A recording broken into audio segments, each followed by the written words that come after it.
Hello নমস্কার বন্ধুরা, আমি আজকে দেখুন রান্নায় ঢুকে যাচ্ছি। মোটামুটি ভাত তো আমার একরকম হওয়ার মুখেই। আর আজকের সবজি হবে এই তো পেঁপেতে আলুতে একটা ঝোল করব, বেগুনে একটা ঝোল করব, আর ঝিঙেতে আলুতে একটা পোস্ত করব, টমেটো চাটনি করব। এরপর আপনাদেরকে একটা নতুন পদ্ধতি বলছি, প্রতিটি মেয়েদেরকে বৌমাদেরকে বলছি, এইরকম যখন সবজি বানাবে তখন কিন্তু সঙ্গে সঙ্গে একটু জল দিয়ে দেবে। প্রতিটি মা লক্ষ্মীদেরকে বলছি, মা গো, মেয়েদেরকেও বৌমাদেরকেও, প্রতিটি মাদের বৌমাদের বলছি, সবজি বানানোর পর এরকম একটু জল দিয়ে দেবে, নাহলে স্বামীতে যতই রোজগার করুক কিন্তু আয় পাবে না। এই জিনিসগুলো সংসারে অনেক কিছু মেনে চলতে হয়। এই যে আমি পেঁপে বানালাম, একটু জল দিয়ে দিলাম, এতে কিন্তু তোমাদের ঋণ হবে না।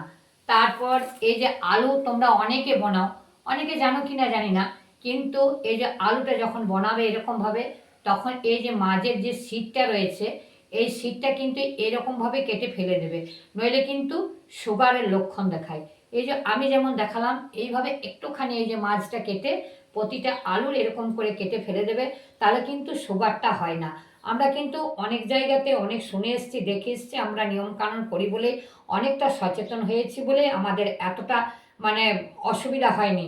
তাই বন্ধুরা সবাইকে জানাচ্ছি, প্রতিটি মেয়েদেরকে জানাচ্ছি, রান্না যখন করবে এরকম করে একটা বস্তা পারবে, বস্তা পেরে এই চোখা বাঁকা যেগুলো থাকবে সব ডাস্টবিনে ফেলে দেবে। নোংরামি চলবে না, কারণ এইখানে দাগ হয়ে যাবে, গোটায় ছড়ানো হলে সেটা খারাপ লাগবে দেখতে। তো চলো বন্ধুরা, এবার তোমাদেরকে আমি আরেকটু দেখাই। এটা তো হয়ে গেল, এখানে হবে পেঁপে ভাজা হবে কিছু সর্ষে দিয়ে, আর ওই পেঁপেতে আলুতে বেগুন দিয়ে একটা ঝোল করব, আর ঝিঙে পোস্ত করব, টমেটো চাটনি করব। বাকি আমার এই যে বাঁধাকপি রয়ে গেল। আজ আর এত হবে না, একটু বাইরে যাব। এই তো আমার একরকম ভাত হওয়ার মুখে। আর এটা আলু ভাজা হয়ে গেছে, এটা মুসুরি বড়া ওই পেঁপের ঝোলের সঙ্গে দিয়ে দেবো, মুসুরি বড়া আলু পেঁপে এটা ঝোল করব। আর এই তো হয়ে গেল আলু ভাজা। এরপর এটা মাছ করব একটু সর্ষে দেওয়া, মাছ ভেজে রেখে দিয়েছি এক সাইডে, এটা একটু সর্ষে দেওয়া করব। তো আজকের আমার রান্নার এটা।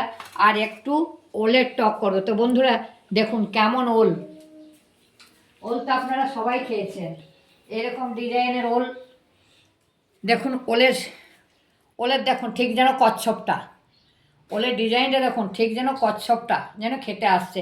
ওকে সবাই খাবো কি, ওই আমাদেরকে খেতে আসছে।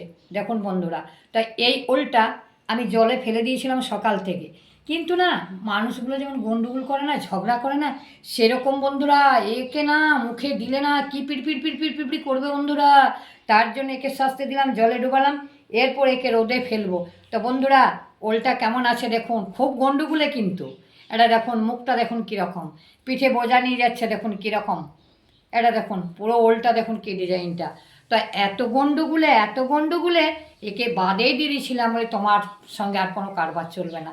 তা যাই হোক বন্ধুরা, যে গন্ডগোল করবে তার সঙ্গে আরও বেশি করে গন্ডগোল করতে হবে। ঝগড়া মানে কি, মানে এই ওলের অনেক অনেক ওল খেয়েছেন, কিন্তু এই ওলটা কিন্তু যদি আমরা ছেড়ে দিই তাহলে কিন্তু আমাদের খারাপ হবে। কিন্তু ওলটা এখন সবাই খেতে পারেন। তো যাই হোক বন্ধুরা, আজকের মতো আমার ভিডিওটি কেমন লাগলো, লাইক কমেন্ট শেয়ার অবশ্যই করবেন। আজ আমি রান্নায় ঢুকে গেছি, এরপর খেয়ে দিয়ে একটু বাইরে যাব, বিভিন্ন কাজ আছে, প্রচণ্ড রোদ। যাই হোক বন্ধুরা, আমার ভিডিও ভালো লাগলে অবশ্যই কমেন্ট করবেনই। টাটা।